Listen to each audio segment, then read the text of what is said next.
you've taken the questionnaire now, so it's looking at the 10 traumas, 10 specific traumas, and they're looking at household dysfunction, okay? And what you'll find is you got your ACE score. Now flip your sheet over and you should have this form right here. So now look at your ACE score, okay? What the ACE study says is the higher your score, the higher your risks are for certain neurobiological and health risk behaviors, okay? So when I took the ACE, my score was 6, okay? I'm sharing that with you. Now, remember, I told you that when I went to live with my grandmother, they didn't know how to deal with everything that was going on with me. And eventually they said, oh, yeah, she needs counseling. Let's put her in counseling, right? But in the process of all this, I was having some neurobiological effects to the trauma. I was having flashbacks. I was having disassociation issues. I was having concentration problems. Everything that was going on in my head kept going. The depression was there. And it was there because I was like, why did my mother leave? Why is it my fault? Why is this all happening? And what was happening as well is my grandparents didn't know how to deal with this. Not at fault of their own. They just didn't know how to deal with it.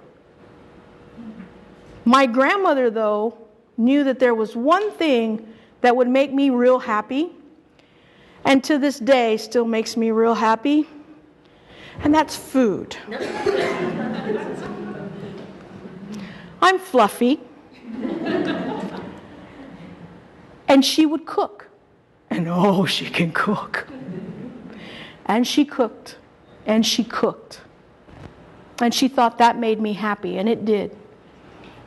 But that became my way of coping with what was going on in my life, which became a health risk behavior, guys. It became a health risk behavior because of all the eating I was doing, I became an emotional eater. And because I was an emotional eater, and you gain weight and you become fluffy, I now put myself at risk for what? Diabetes, stroke, high blood pressure, high cholesterol. I'm 43 years old, and I'm a type 2 diabetic. I suffer from high blood pressure. I'm a female and I suffer from endometriosis. And all of this is because of something that I chose to do to cope.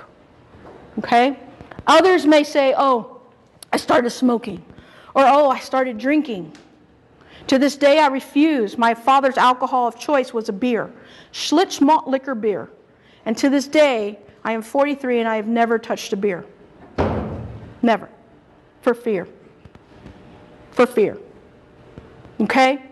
Now, when you look at these health risk behaviors then, it leads to the long-term consequences of health problems. Diabetes, high blood pressure, cancers, autoimmune disorders such as lupus, fibromyalgia, higher risk for AIDS.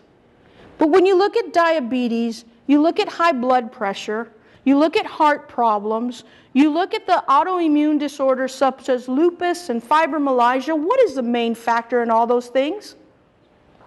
Someone said it. Stress. I was doing a training not so long ago for some parents, and this woman and her sister come up to me and they're crying. And she said, I've been diagnosed with FMS, I'm diabetic, and I suffer from endometriosis. And the doctor said, I don't know why you got this. She goes, thank you. I know that part of this may be because of my childhood, because of traumas in my life, and because of stress in my life. Remember the toxic stress? So remember, this is from 0 to 18, guys. Your ACE score is only when you were a kid. It's not looking at you as an adult. And so what they're saying is once you have these chronic health issues, you could come into these serious social problems. You know, homelessness, prostitution, inability to sustain employment, long-term use of multiple human service systems. How many of you can think of the folks that we work with? Can many of you think of people you're working with today? Maybe family members? Maybe yourself? I mean, you know, I look at myself and I'm like, wow, it helped me make sense of who I was and where I was at. Okay? And so what they're saying is the higher your ACE score. So those who have 0 ACE scores live an average to be 80 years old. Those with 6 or more as an ACE score live an average to be 60 years of age. So when you saw the pyramid in the ACE video, remember the other one, the top one said early death.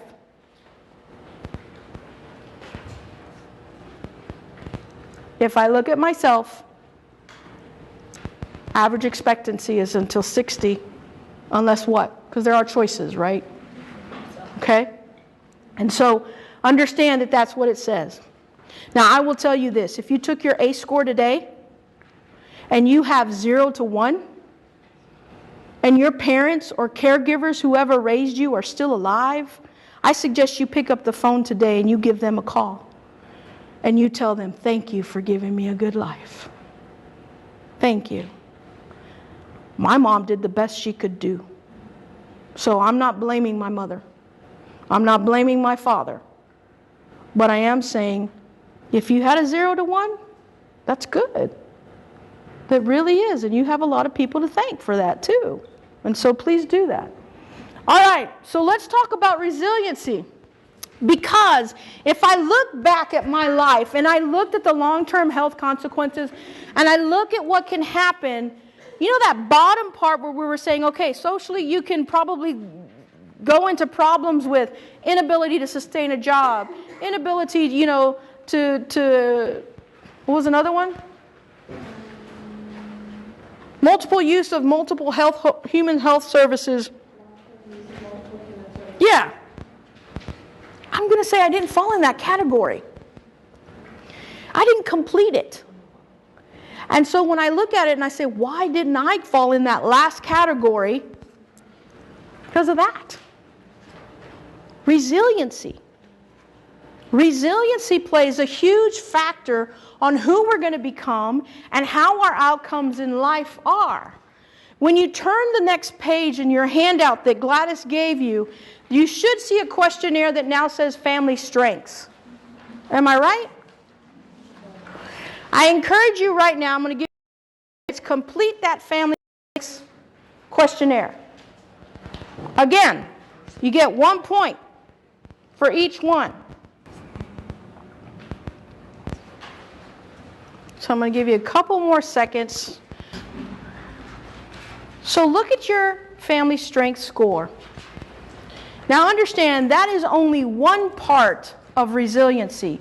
Resiliency is based on internal and external factors. Do we all agree on that? And so when we're looking at this, we're looking at things, we're just looking at your family right now. Okay? So based on how you determine your score is, the better your score, the better your resiliency and your relationships with your family. Okay? And when we look at that, we know that genetics, personality, immediate and extended families, social peer and communities and schools all play a part in our development of resiliency. What I want you to look at is another video, okay? And this is on resiliency and how it can be made. And we're going to talk a little bit more, whoa. We're going to talk and look at a little bit more about the internal and external factors, but listen to, as they speak, what those internal and external factors can be.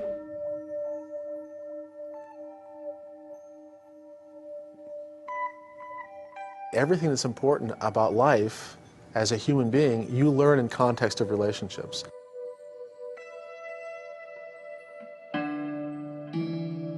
We need somebody that we can trust, that we can hold on to, who walks with us hand in hand through the whole deal. Brain research gives us the new lens in which to begin to look at children's behavior and the meaning of their behavior in a completely different way. They'd found that if you took a little rat pup and you held it, a human being held it for a very brief period of time, which was stressful to the rat, and put the rat pup back in the litter with the mother, let the rat grow up, and then looked at its brain, it was different than animals that hadn't been handled. Early in life, many of these connections in the brain, what are called synapses, develop based on genetics, but also based on how experiences occur. And then throughout childhood, the changes in the brain that occur in an interaction between genes and the experiences kids have. The research on the brain has for the first time given us biological, physical proof that interactional processes that don't go well, for example, impact the brain profoundly.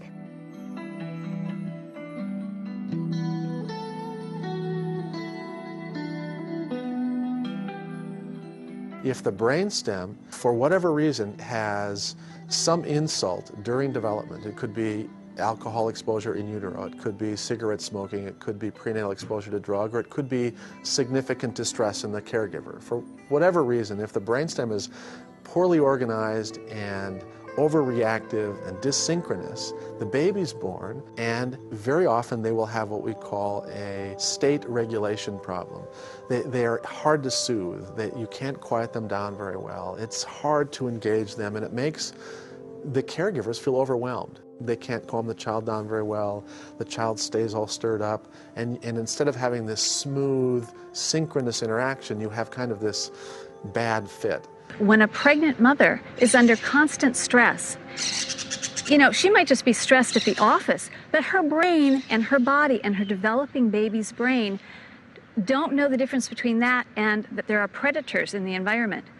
So we're seeing babies being born that are hyperreactive. Why? Mom's under stress during her whole pregnancy, either through work or through being unsupported by her community, by her partner, by her family, whatever. So we have this baby born that's already hyperreactive. The attachment bond between the parent and the child is really the carrier of all development, and the regulation that a mother provides, the soothing that the mother gives to the baby, the calming of the baby's nervous system. If she can do that well, the baby's nervous system will learn how to regulate itself. If she cannot do that, if she herself is all unregulated, if she is sick, if she is in marital discord, if she's depressed, she cannot attend adequately to her baby to where the baby feels like there's somebody there watching out for him or her, then the baby goes into these heightened states of hyperarousal and dysregulation, and the body, the template of that, is being set. Attachment relationships where the parent is sensitive to the child's inner state lead the child to have a brain that becomes very integrated and a mind that is very coherent. What our bodies want for best development is relationship. Every neuron in our brain develops most optimally through a loving relationship. The most important pivotal experience in a child's life is that a caregiver and a child have a falling in love experience. And that experience of joy is invigorating to the body on all fronts, and is essential to being able to develop the capacity to care, to be able to develop the capacity to love, and to have empathy for other human beings, and to be able to have moral conscience. Relationships are the absolute heart of humanity, and we are neurobiologically designed to be in relationships. We are neurobiologically designed to be able to read and respond to other people, and we're neurobiologically designed to reach out and seek relationships with other people. And when we have these opportunities to form healthy relationships with family, with neighbors, with coworkers, with members of the community, we're healthy. And when we don't have those opportunities, we literally are physiologically at risk.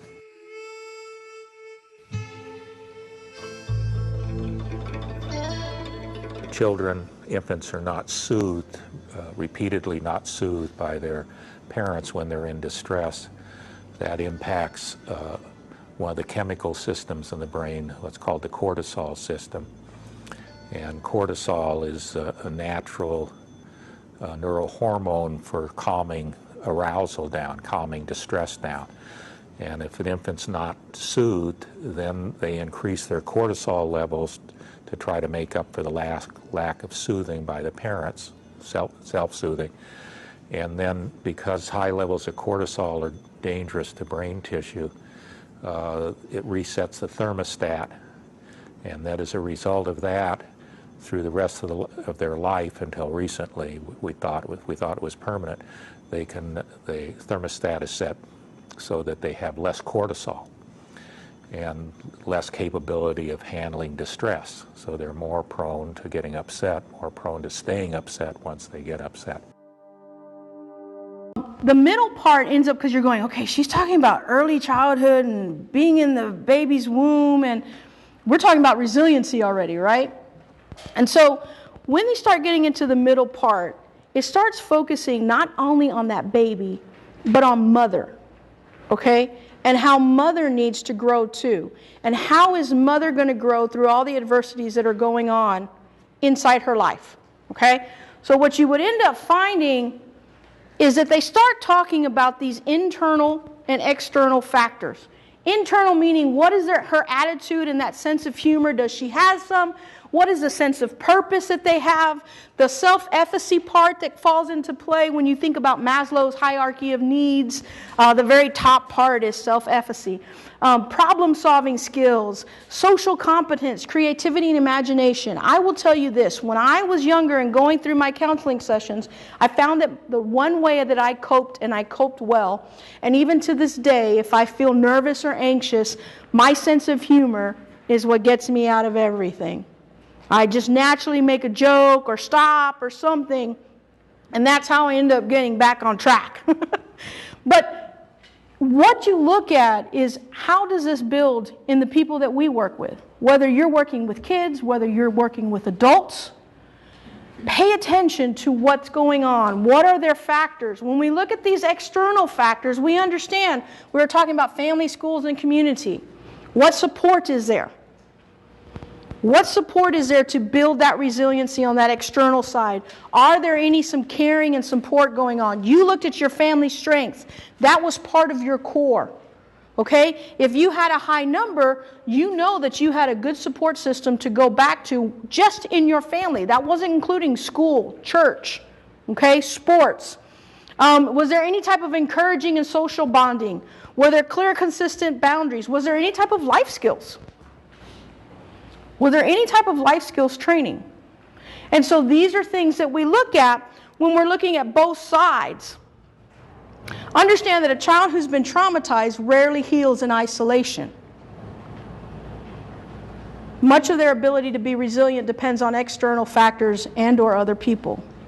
When I look at my life, going into counseling was one of the best things that I could have done. But I also had the support of a very big extended family. My immediate family, but also extended. Extended being my school. I got involved in choir, and I got involved in drama, and I got involved in all those kind of programs. I was involved in sports. I was a softball fiend. But those were things that were important to me. Those were things that you would think, oh, well, that's just what I do every day with my kids. They're important. These things are important. As I got closer to my youth years, meaning more my tweens and teens, my church became a very important part of my life. And so my youth ministers, I have to be very grateful for them because they helped me so much. And so that was another main component of my factors